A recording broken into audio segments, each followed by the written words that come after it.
This is the hidden threshold. It's a reflective space for thinking about belief, ritual, and meaning when the old certainties start to thin out and chaos doesn't feel like freedom. This isn't instruction. It isn't doctrine. It's an attempt to live honestly in the space between devotion and discernment, light and shadow, knowing and not knowing. I'm Varen Vale. Let's begin. I've been noticing something for a while now. It's not a crisis. It's not some big collapse. It feels more like a thinning. Things that used to feel solid don't really break. They just wear down, bit by bit. They just don't hold the same weight that they used to.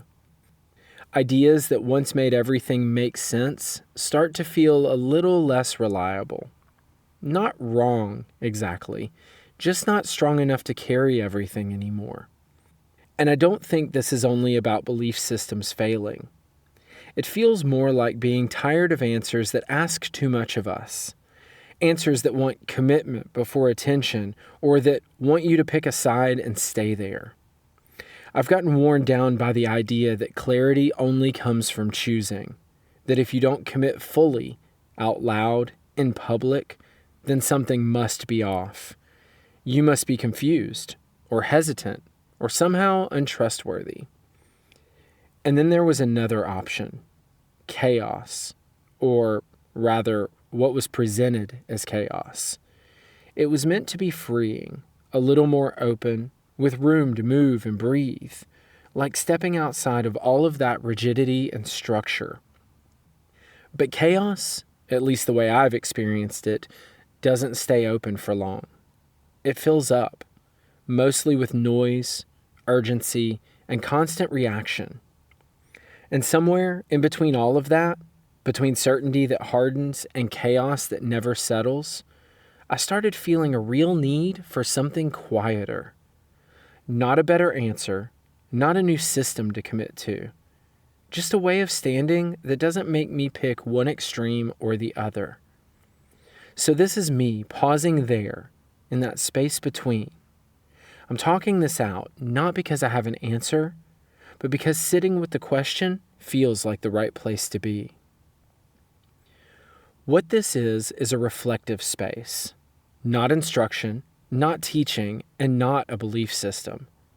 I'm speaking from within lived pagan and magical practice, but this isn't a place where I tell you how to practice, or what to believe, or which system is the right one.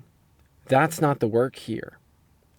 When I talk about certainty thinning out, I'm not talking about conviction, or devotion, or knowing what you stand for. I'm talking about what happens when certainty stops being grounding and starts becoming closed. When it hardens into something that can't be questioned. When it turns into confirmation instead of curiosity.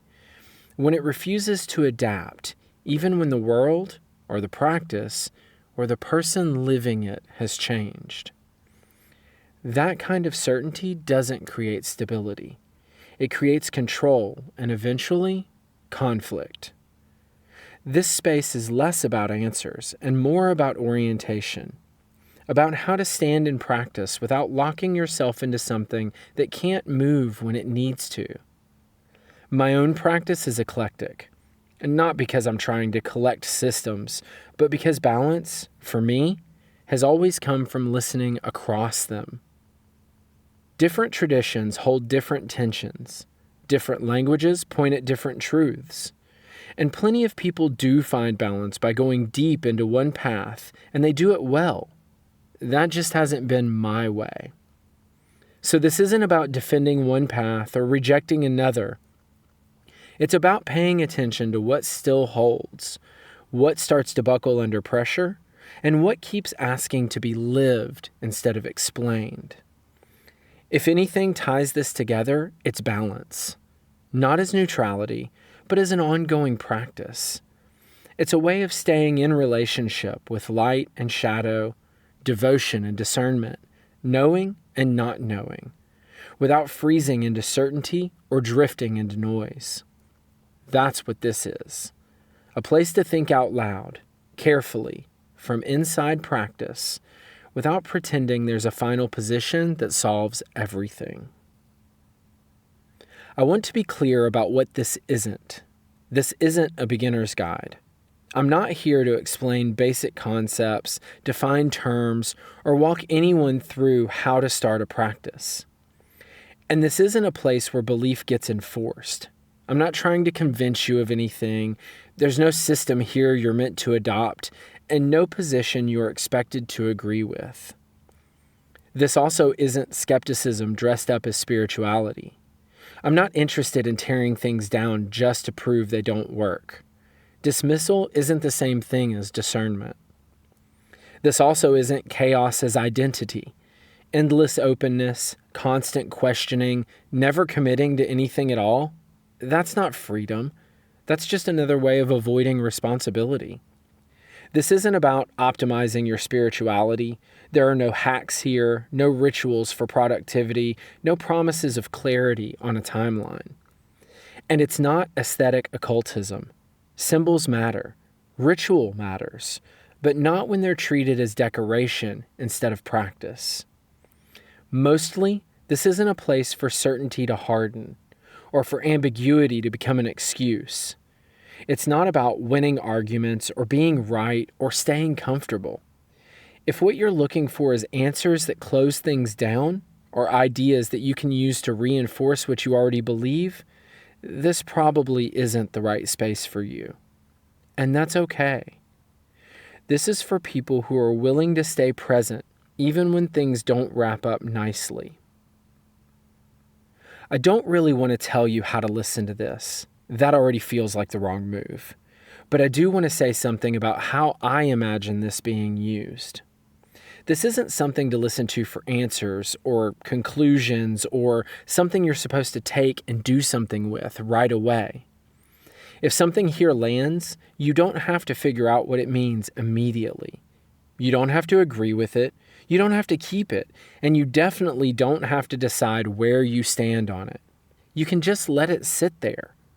Sometimes what matters isn't the idea itself, but what stays with you afterward.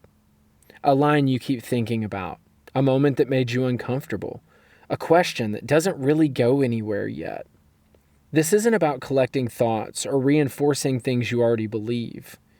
It's more about noticing what's happening while you're listening. If something resonates, stay with it for a bit. If it doesn't, that's fine too. You don't need to force anything to fit. And if at some point you realize this isn't the right space for you, that's okay. Listening, at least the way I'm talking about it here, is part of practice. Not because it leads somewhere specific, but because it keeps you paying attention to where you already are.